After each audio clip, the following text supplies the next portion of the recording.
सोलापूरातील ऐतिहासिक साक्ष देणारा जो आहे तो दमाननगर या ठिकाणचा जो आहे तो हा रेल्वे पूल आहे तो पाडण्यास सध्या सुरुवात झालेलं चित्र या ठिकाणी आपल्याला पाहायला मिळतं आहे। जो जवळपास यामध्ये जे आहे ते 150 कामगार व आधुनिक साहित्याच्या माध्यमातून जे आहे ते हे पूल पाडण्यासाठी जे आहे ते सुरुवात झाले चित्र या ठिकाणी आपल्याला पाहायला मिळतं। या ठिकाणी आपण पाहू शकतो की या पूल जो आहे तो 1922 साली जो आहे पूल बांधण्यात आला होता। त्याची क्षमता संपल्यानंतर जे आहे त्या या पुलाचं जे पाडकाम आहे ते सध्या सुरू आहे।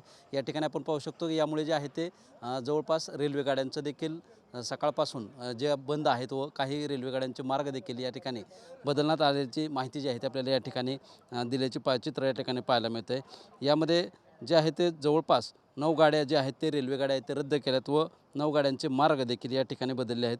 यामध्ये गेले 8 दिवसांपासून सोलापूरतून देगावकडे जाणाऱ्या वाहतुकीचा रस्ता देखील बंद करण्यात आल्याचं चित्र देखील या ठिकाणी आपल्याला पाहायला मिळते।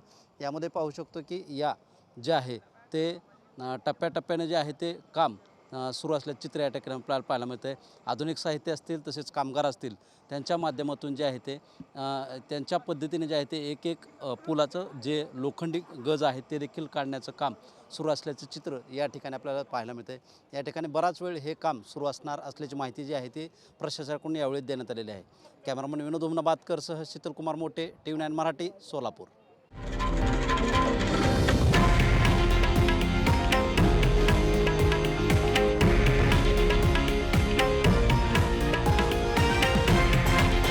हे आहे देशातील नंबर 1 न्यूज नेटवर्क आणि आपण पाहत आहात TV9 मराठी, एकमेव।